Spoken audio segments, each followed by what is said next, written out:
Everyone, welcome to my YouTube channel the exam warrior. Friends, आज हम आप सबके सामने नेशनल एजुकेशन पॉलिसी 2020 नई शिक्षा नीति के बारे में डिस्कस करूंगी। वीडियो को डिस्कस करने से पहले मैं आप सबको बताना चाहूँगी कि अगर हमारी वीडियो आप सबको अच्छी लगे तो चैनल को लाइक एंड सब्सक्राइब करना ना भूलें और बेल आइकन को ज़रूर प्रेस करें। So now let's start our videos. National education policy 2020 ये हमारे देश की थर्ड एजुकेशन पॉलिसी है। इससे पहले एजुकेशन पॉलिसी आई थी वो 1968 और 1986 में आई थी। और अभी जो नेशनल एजुकेशन पॉलिसी जो आई उसमें लगभग 2 लाख सजेशन के द्वारा बनाया गया है, जिसमें 2.5 लाख ग्राम पंचायतों से लिया गया है और 6,600 ये ब्लॉक से लिया गया है। इसमें जो भी और अभी इसमें 6,600 जो है वो ब्लॉक से ली गई है और 6,000 जो है ये अर्बन लोकल बॉडीज से भी ली गई है। कितना ली गई है? 676 डिस्ट्रिक्ट से भी ली गई है। और इसमें 2 बड़ी इम्पॉर्टेंट कमेटी बनाई गई है, जिनके सजेशन से भी इस पॉलिसी में यूज़ किए गए एक कमेटी है, committee for evolution of the education policy. ये कमेटी बनी थी मई 2016 में under the chairmanship of late Shri TSR Subramanian के थ्रू। और दूसरी कमेटी है committee for the draft national education policy. ये कंस्टिट्यूट की गई थी under the chairmanship of eminent scientist Padma Vibhushan and doctor K Kasturirangan. ये 2 कमेटी से रिकमेंडेशन जो सौंपे गई है जो सरकार को, और उसके बाद जो सारी recommendation from people from committee इन सब को ऐड करके न्यू एजुकेशन पॉलिसी बना दी गई है। और मैं ये भी बताना चाहूँगी, डॉक्टर कस्तूरंगन इन्होंने कहा कि इन्होंने हेल्प किया और पूरी पॉलिसी को फॉर्म करने में इन्होंने कहा कि बहुत ही मेजर शिफ्ट किया गया। 10+2 को ख़त्म किया गया और इसमें 5+3+3+4 सिस्टम को अभी मौजूद कर दी गई है। तो फ्रेंड्स, अब हम बताना चाहेंगे कि इसमें कुछ प्रमुख पॉइंट, कुछ इम्पॉर्टेंट पॉइंट नई शिक्षा नीति की जो प्रमुख पॉइंट है, कुछ प्रमुख बातें, चलिए हम नेक्स्ट पेज में देखते हैं। तो हमारा फर्स्ट पॉइंट है, स्कूलों में 10+2 खत्म कर दी गई है और अब शुरू होगा 5+3+3+4 फॉर्मेट। और हमारा फाउंडेशन स्टेज, हम स्टेज की ओर चलते हैं, जिसमें फर्स्ट स्टेज हुआ फाउंडेशन स्टेज। फाउंडेशन स्टेज में हम जानते हैं पहले 3 साल बच्चे आंगनबाड़ी में प्री स्कूलिंग शिक्षा लेंगे, फिर अगले 2 साल क्लास 1 और 2 में बच्चे स्कूल में पढ़ेंगे। इन 5 सालों में पढ़ाई के लिए एक नया पाठ्यक्रम तैयार होगा। इसमें 3 से 8 साल तक की आयु के बच्चे कवर होंगे। इस प्रकार पढ़ाई के पहले 5 साल का चरण पूरा होगा। अब हम चलते सेकेंड स्टेज जो है प्रिपरेटरी स्टेज। इस चरण में क्लास 3 to 5 तक की पढ़ाई होगी। इस दौरान प्रयोगों के जरिए बच्चों को विज्ञान, गणित, कला आदि की पढ़ाई कराई जाएगी।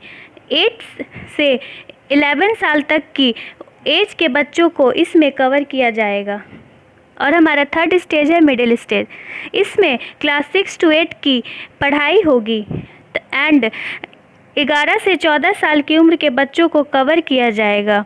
इन क्लास में सब्जेक्ट आधारित पाठ्यक्रम पढ़ाया जाएगा।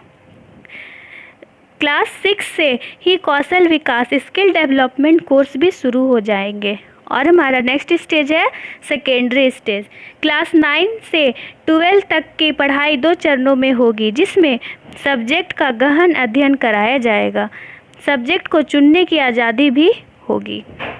पहले यह थी रूल। पहले सरकारी स्कूलों में प्री स्कूलिंग नहीं थी। क्लास 1 to 10 तक सामान्य पढ़ाई होती थी। क्लास 11 से सब्जेक्ट चुन सकते थे। ये हमारा पहले का रूल था, लेकिन अब ये ऐसा नहीं है। और हम देखेंगे यहाँ एग्जिस्टिंग एकेडमिक स्ट्रक्चर। ये जो स्ट्रक्चर है ये पहले फॉलो होता था। और अभी जो न्यू एकेडमिक स्ट्रक्चर है वो ये रहा, जिसमें हमारा है foundation stage, preparatory stage, middle stage and secondary stage. तो आप इस जो स्ट्रक्चर है इसको आप अच्छे से देख लेंगे, और मैंने आपको अच्छे से समझा भी दी हूँ इस 4 स्टेज को। अच्छे से इस वीडियो में डिस्कस भी कर चुकी हूँ ये चारों stage, foundation stage, preparatory stage, middle stage and secondary stage. और हमारा नेक्स्ट पॉइंट है 6th क्लास से वोकेशनल कोर्स शुरू किए जाएंगे। इसके लिए इंटरेस्टेड स्टूडेंट को 6th क्लास के बाद ही इंटर्नशिप कराई जाएगी। तो जैसे जो बच्चे लोग पेंटिंग, आर्ट्स एक्सेट्रा ये सब में अगर इंटरेस्ट रखते हैं तो उन्हें 6th क्लास के बाद उन्हें इंटर्नशिप ट्रेनिंग दी जाएगी। हमारा नेक्स्ट पॉइंट है मल्टीपल एंट्री और एग्जिट सिस्टम लागू। अभी यदि कोई स्टूडेंट 3 साल इंजीनियरिंग पढ़ने या 6 सेमेस्टर पढ़ने के बाद किसी कारण से आगे की पढ़ाई नहीं कर पाता है तो उसको कुछ भी हासिल नहीं होता। लेकिन अब मल्टीपल एंट्री एग्जिट सिस्टम में 1 साल के बाद पढ़ाई छोड़ने पर सर्टिफिकेट और 2 साल के बाद डिप्लोमा, ये 2 साल के बाद डिप्लोमा और 3-4 साल के बाद पढ़ाई छोड़ने के बाद डिग्री मिल जाएगी। ये अब होगा। इससे क्या होगा कि हमारे देश का जो ड्रॉप आउट रेशियो जो है वो कम होगा। अब हमारा नेक्स्ट पॉइंट है ग्रेजुएशन में 3 से 4 साल की डिग्री। अगर कोई स्टूडेंट किसी कोर्स बीच में छोड़ कर दूसरे कोर्स में एडमिशन लेना चाहे तो वो पहले कोर्स को एक खास निश्चित समय तक ब्रेक ले सकता है और दूसरा कोर्स ज्वाइन भी कर सकता है, और जैसे ही उसका दूसरा कोर्स कंप्लीट होता है उसके बाद वो पहले वाले कोर्स को भी जारी कर सकता है। अब हमारा नेक्स्ट पॉइंट है अब 5th क्लास तक शिक्षा मातृभाषा में होगी। मतलब कि अगर कोई भी बच्चा अगर अपनी मदर लैंग्वेज में अपना एडुकेशन लेना चाहे तो वो ले सकता है, जैसे मराठी हो गया, पंजाबी हो गया, संथाली हो गया, अगर एक्सेट्रा ये सब अगर लैंग्वेज में अगर वो लोग अपना पढ़ाई करना चाहता है तो क्लास 5 तक कर सकते हैं। हमारा नेक्स्ट पॉइंट है मानव संसाधन विकास मंत्रालय का नाम बदलकर शिक्षा मंत्रालय कर दिया गया है। अतः रमेश पोखरियाल निशंक अब देश के शिक्षा मंत्री कहलाएंगे। हमारा नेक्स्ट पॉइंट है लॉ और मेडिकल एजुकेशन को छोड़कर समस्त उच्च शिक्षा के लिए एक एकल निकाय के रूप में भारत उच्च शिक्षा आयोग HECI का गठन किया जाएगा। अर्थात उच्च शिक्षा के लिए सिंगल रेगुलेटर रहेगा। उच्च शिक्षा में 3.5 करोड़ नई सीटें जोड़ी जाएंगी।